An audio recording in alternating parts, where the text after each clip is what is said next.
మేషరాశి వారికి వృత్తి ఉద్యోగాల పరంగా ఆటుపోట్లు తప్పవు. వ్యాపారరీత్యా కొంతవరకు లాభాలుగానే ఉంటుంది. చేసే పని మళ్ళీ చేయడం, కష్టానికి తగిన ఫలితం తక్కువగా రావడం, జీవితం మీద ఒక రకమైన విరక్తి భావం అనేది ఏర్పడుతుంది. వీరికి ఏలినాడు శని నడుస్తోంది. వ్యయంలో శని అంత బలంగా లేరు.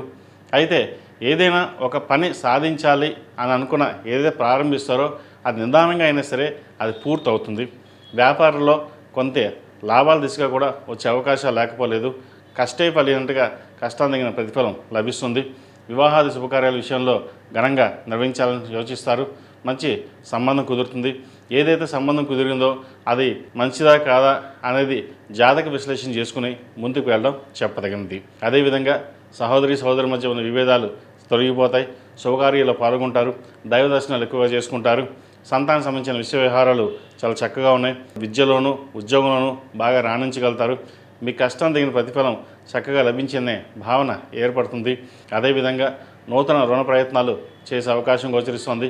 భూ సంబంధించిన విషయ వ్యవహారాలు సానుకూలంగా ఉన్నాయి. భాగస్వామ్య వ్యాపారాలు కొంత నష్టం వచ్చే అవకాశం గోచరిస్తుంది. వాటి విషయంలో జాగ్రత్త వహించండి. ఏదైనా ఒక పని ప్రారంభించేటప్పుడు ఆచితూచి వ్యవహరించడం, ఒక నిర్ణయం తీసుకునేటప్పుడు వెనకడుగు వేయకుండా ఉండడం చెప్పదగినది.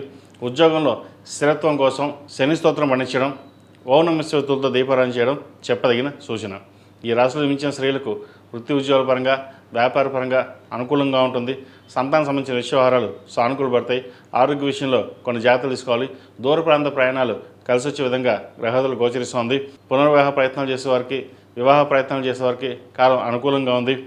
భూ సంబంధించిన వ్యవహారాలు, రియల్ ఎస్టేట్ రంగంలో ఉన్న వారికి, సాఫ్ట్వేర్ రంగంలో ఉన్న వారికి, ఆధ్యాత్మిక రంగాల్లో ఉన్న వారికి కలుసుబాటుదనంగా ఉంటుంది.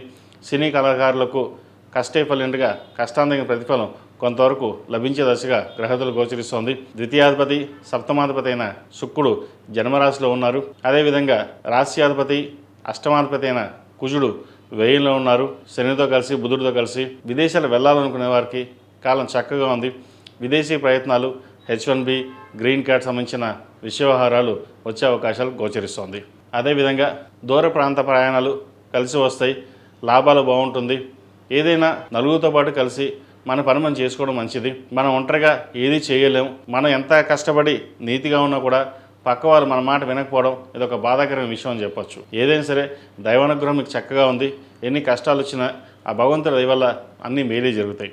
ఈ రాశివారు ప్రతిరోజు ప్రతినిత్యం ఓం నమో నారాయణ ఒత్తుతో దీపారాధన చేయడం, అదేవిధంగా కుబేర కంకణం చేతికి వేసుకోవడం చెప్పదగిన సూచన. ఈ రాశిలో జన్మించిన వారికి కలిసి వచ్చే సంఖ్య 6, కలిసి వచ్చే రంగు తెలుపు.